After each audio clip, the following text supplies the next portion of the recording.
Uudised on eetris ja stuudios Rohke Develak.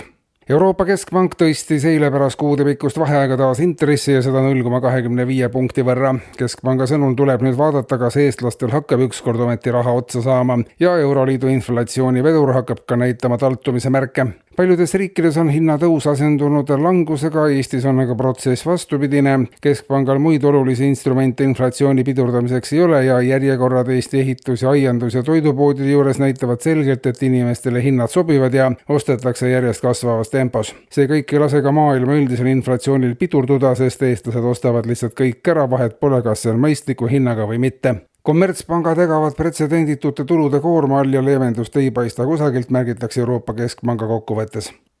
Ja laiemalt, vaenukõne seaduseelnõud on oluliselt täiendatud, teatab valitsus ja seadusesse lisati ka sõbraliku kõne olemasolu teadvustav paragrahv. Kui vaenukõne on peatselt keelatud, siis sageli ei leia inimesed enam üldse võimalust kõneleda ja seega on sõbraliku kõne lubamise tagamine seadusandlikul tasandil väga vajalik, märgivad eelnõu autorid. Sõbraliku kõne kasutamine debattides nii poliitilisel kui ka ühiskondlikul tasandil on vähe kasutamist leidnud ja inimesed on siiani arvanud, et see on keelatud ja seega on ka vastav harjumus peaaegu kadunud. Ja kui vaenulikult ei saa kõnelda, siis soikub ka ühiskondlik ja poliitiline arutelu sootuks. Ees on ootamas ka mõttetu jutu keelamise eelnõu, mis toob kaasa veelgi sügavamad poliitilised pinged, sest see võtaks suuremal osal poliitikutest ära üldse igasuguse väljendusvõimaluse.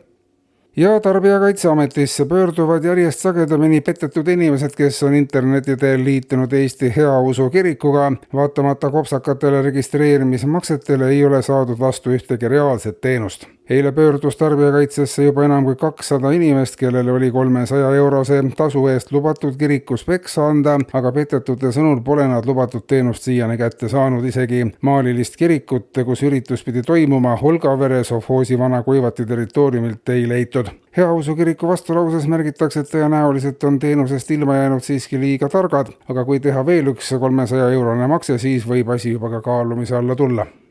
Ja lühidalt, valitsuse delegatsioon kohtus eile marurahvuslaste esindajatega, kõne all olid marurahvuse õigused ja kaitse. Esmalt plaanitakse välja selgitada, kui palju marurahvuse esindajaid Eestis üldse elab ja mis on nende kõige suuremad mured. Kohtumine kulges ülimalt konstruktiivselt, esitati maruvahvaid tantse ja laule ja lõpuks kirjutati alla tegevuskava, mis peaks tagama marurahvale peagi ka kultuurautonoomia. Ja lõpetuseks erakond Isamaa teatas, et nende Tartu nimekirjas ei saa kandideerida YouTuber, kes kutsub üles vägivallale. Erakonna kinnitusel on kindel põhimõte, vägivallale võib üles kutsuda ainult Riigikogus ja ainult siis, kui eelnõu läbi ei lähe. Alternatiivina soovitati kandidaadil kandideerida nüüd kommentaariumis, kus ta saaks siis oma toetajatega otse ja demokraatlikult kakelda. Järjest enam ongi poliitikuid, kes tulevad võimule mitte reaalses elus, vaid sotsiaalmeedias. Kuulsite uudiseid.